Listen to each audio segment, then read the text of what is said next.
Welcome to US Classic Muscle Cars. Please enjoy the next video. Welcome to Oshkosh's EAA. Welcome to US Classic Muscle Cars. Please enjoy the next couple of videos and please subscribe.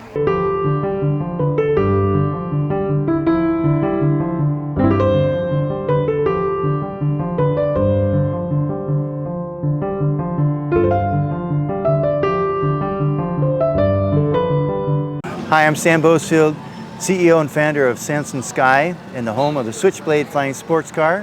What you see behind me is the flying prototype that flew last November. And in this, the wings, this is a vehicle that you'd keep in your garage. You'd put your bags in, drive it to the closest airport, typically within 15 minutes, so where most people live in the US. And then there, unfold the wings and tail, take off and fly to the airport closest to where you want to be. Reverse the process with a push of a button, and you can drive the last few miles, door to door, without taking the bags out of that vehicle. That's the purpose of the Switchblade. We flew this in November last year, and many things were validated during that time. We validated positive control authority, ability for it to be stable in all three axes, a lot of different things that a pilot would be interested in. The test pilot was very happy with the flying qualities. What we didn't hit was the speed range. We're high performance in both modes. And high performance, you know, you've got to fly fast to meet that. So we set a target of 160 miles per hour in the air, and without that being met, we knew we didn't have the right design. So we went back, a little bit of tweaking, keeping everything that worked in this one, tweaked it so that we included what would work for meeting that specification, and we came up with a new design just in time so that we could put it in production. So I was an architect for 26 years, and as part of that I became an inventor, knowing how things could be improved and what worked and what didn't in the construction trade, I'll say. And some of the inventions I had to do happened to be with aviation. One of them became what you see behind me, which is a Switchblade. And that has taken 15 years to develop.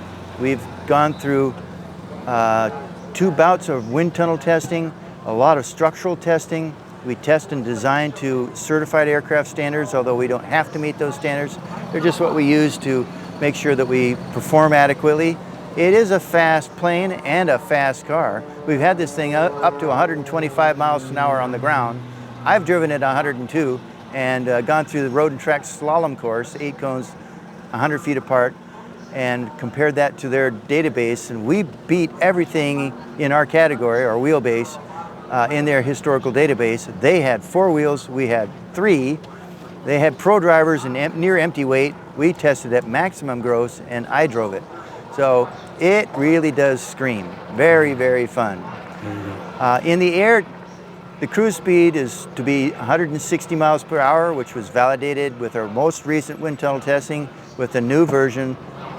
We didn't make that with this one, but we will with the next one, and that's the one we're going in production with. I think our takeoff and landing speeds are around 70 miles an hour, excuse me.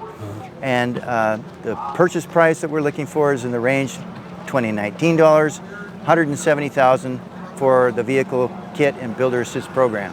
There you go. And then what about gross weight, empty weight? Okay, that's a little bit, I can talk to that, sure. Okay. So the final vehicle's gross weight is going to be 2,600 pounds. That should be a useful load at least of 577 pounds for passenger bags and fuel. We're looking to increase that over 600 pounds if we can get there. So far right now, it looks like we've made at least that target, so now we're looking to get a little bit more and increase the useful load. There you go.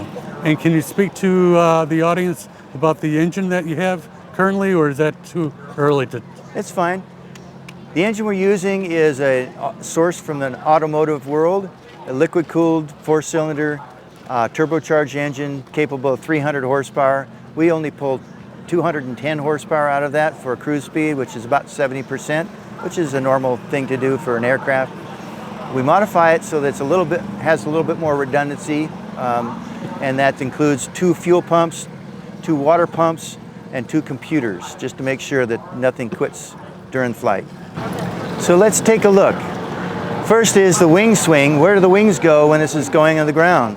Well, right now, the clamshell doors down here open up. The wing swings forward up underneath. The clamshell doors close up, and the wings are completely hidden and stored out of harm's way for the ground. In this version, the tail, the horizontals bend down, they fold and go by the verticals. That whole assembly rotates downwards so it can be pulled up inside the duct behind, ahead of the bumpers, so that the bumpers protect you from the rear, again protecting the flying surfaces while on the ground. Right, right.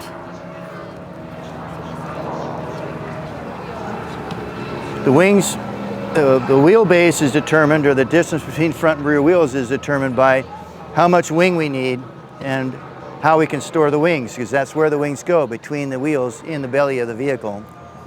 And in the back, we had a single ducted fan which was providing power with the turbofan in here. It was providing power, and this got us up to 120 miles per hour in the air, but we needed that 160 mile an hour target, so we wanted to get the extra speed out of it. Went back, keeping everything that we found successful here and that worked well, which was most of the vehicle. Then transforming that into a new design so we could go in production with something that would be meeting all of our goals. And let's go take a look at what that looks like. There you go, there you go.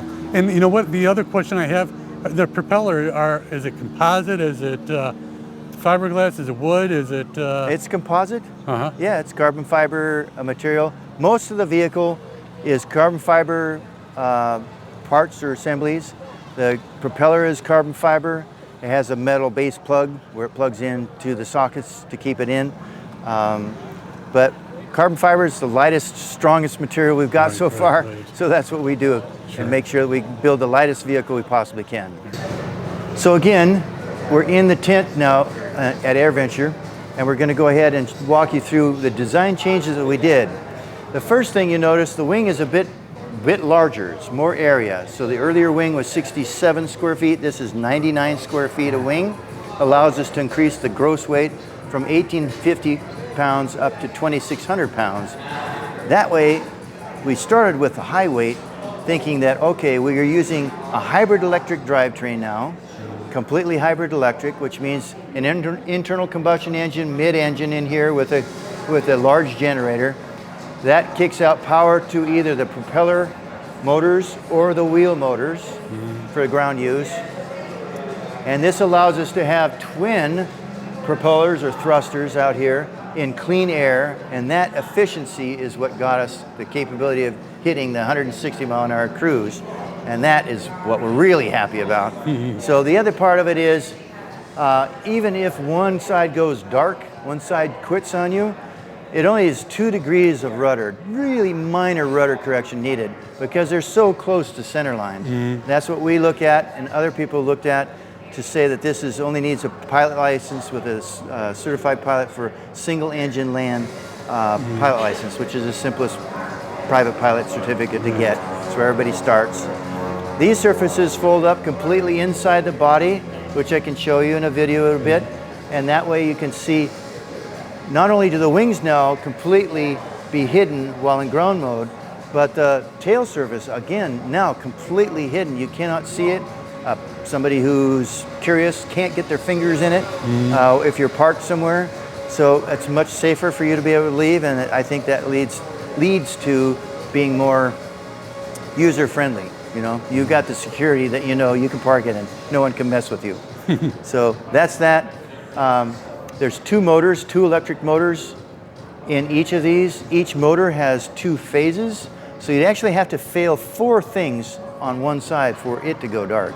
And again, after that, it's just still 2 degrees of rudder, which is relatively nothing. And so we feel it's very redundant, very safe as far as a hybrid electric vehicle goes. Good. So that's the basic thing. It's cleaned up. This is a much sleeker aircraft design, very low drag compared to the original vehicle, which functioned well, flew well.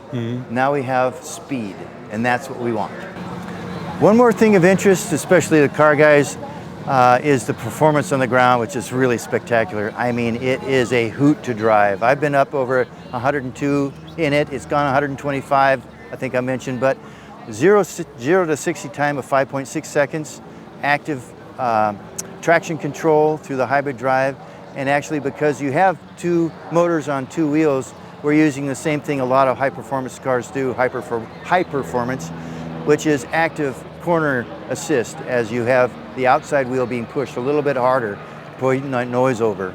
So really, really fun. We've done road and track slalom course and beat everything in our wheelbase in their historical database. So it was really fun to drive. So let's take a look at the interiors.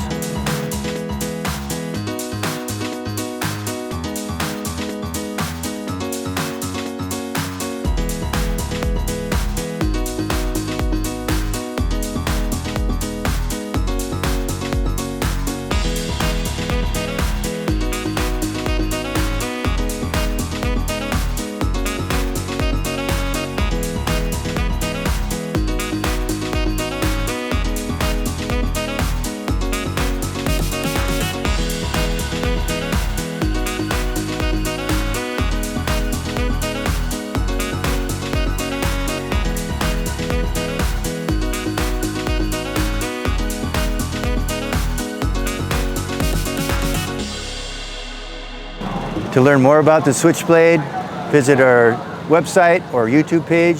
Website is www, of course, samsonsky.com, samsonsky.com. Bottom of that page, landing page, you can get to YouTube, Facebook, all the things without anything else. Quite fun. Thanks for watching.